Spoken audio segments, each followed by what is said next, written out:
Blue cloth, plastic fragments, a do not eat warning from the Food Standards Agency. That wasn't some random discount brand. That was Waitrose, one of the most trusted names in British supermarkets, recalling 500,000 butter blocks in 2024 over a choking hazard. Before we get into it, hit subscribe, because this channel exposes what brands don't want you to see, and it really helps if you like this video and share it. Butter feels like the simplest food on earth. Cream, salt, maybe a churn. But we dug into 8 of the biggest butter brands in the UK.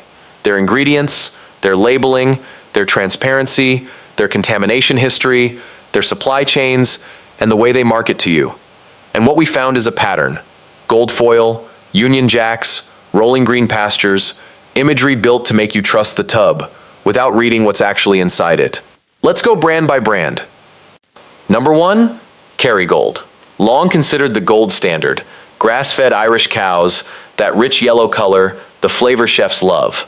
But in 2023, independent tests reportedly found PFAS, forever chemicals, linked to cancer and hormone disruption in the foil wrappers. It was serious enough that some US states banned sales until Kerrygold redesigned its packaging. A lawsuit alleged the butter was adulterated, and regulators reportedly agreed it was plausible consumers were misled.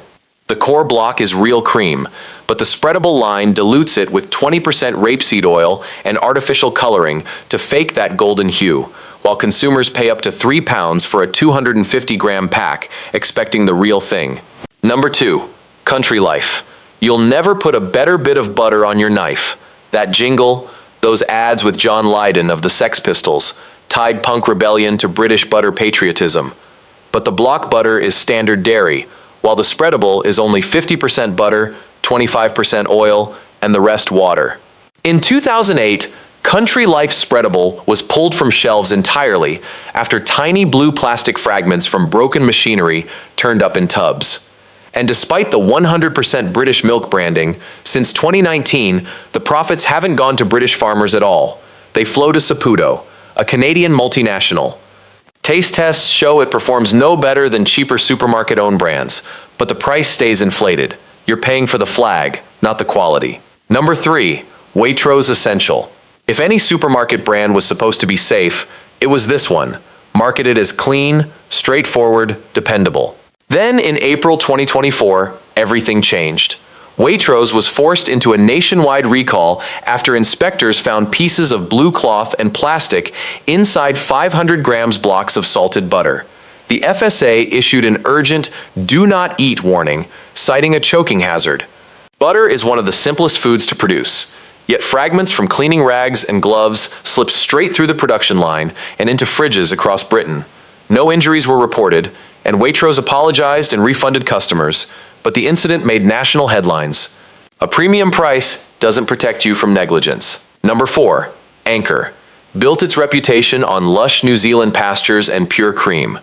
But today in the UK, the spreadable is roughly 50-50. Half real butter, half rapeseed oil, water, and coloring. In 2019, Anchor launched a squeezy butter that reportedly turned out to be 67% oil, essentially margarine in disguise, and it was quietly discontinued after consumers ridiculed it. Anchor also downsized its packs to 200 grams, doubling the price per kilo versus supermarket-owned brand butter, while blind taste tests rank it as mediocre, neutral, a little greasy, as reviewers put it. Despite marketing itself as farmer-owned and wholesome, the butter you're spreading is often less than half cow's cream, at twice the price. Number 5, Lurpak. For decades, the crown jewel of Danish butter, foil-wrapped, creamy, dependable. But its most popular product, the spreadable tub, tells a different story.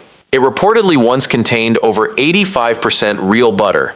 Today, that figure has dropped to just 63.7%, with the rest replaced by rapeseed oil and water, meaning almost 40% of what you're buying isn't butter at all.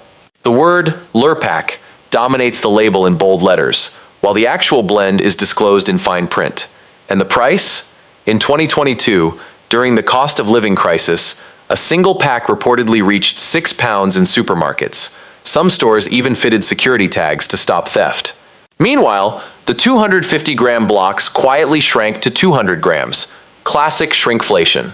Social media didn't hold back, with critics calling it the greatest lie of our generation in dairy. Number 6. I can't believe it's not butter. The name says it all, but the deception runs deeper. This isn't butter at all. It's a margarine-style spread made from vegetable oils, additives, flavorings, and emulsifiers. No milk fat, no cream, nothing that legally qualifies as butter in the UK. Yet the branding, bright yellow tubs, soft creamy texture, healthier choice advertising, has spent years piggybacking on butter's image.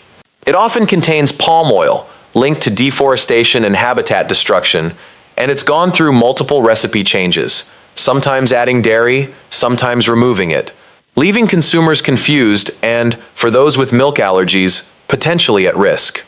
Number 7. Utterly Butterly. The British cousin to I Can't Believe It's Not Butter, also owned by Saputo. It leans hard on the word butter in its name and splashes British farm imagery across its tubs, promoting cheerful, wholesome dairy goodness. In reality, it's mostly vegetable oil, palm oil, rapeseed oil, water, coloring, and salt, with real butter barely present, if at all. Saputo has reportedly been criticized for quietly tweaking fat levels and formulations to cut costs while still framing it as a lighter choice. And the price is only slightly under supermarket own brand butter, despite being far cheaper to produce. You're paying for the branding, not the product. Number 8. Flora. Once marketed as the heart-healthy alternative to butter, Flora has been reformulated more times than most people can track. Vegan, then not, then vegan again. Free from palm oil, then quietly bringing palm oil back. The ingredient list often includes palm oil, emulsifiers, stabilizers, and flavorings designed to mimic dairy richness. Each reformulation leaves a trail of confused consumers, and for people with allergies, the constant flip-flopping carries real risk. Environmental groups have also criticized the brand's palm oil sourcing, even as the packaging boasts sustainability slogans that don't always match reality. Closing line plus final CTA. 8 brands, 8 different tricks, chemical-laced wrappers, plastic-contaminated recalls, oil-diluted spreadables, shrinking pack sizes, and formulas that change more often than the seasons.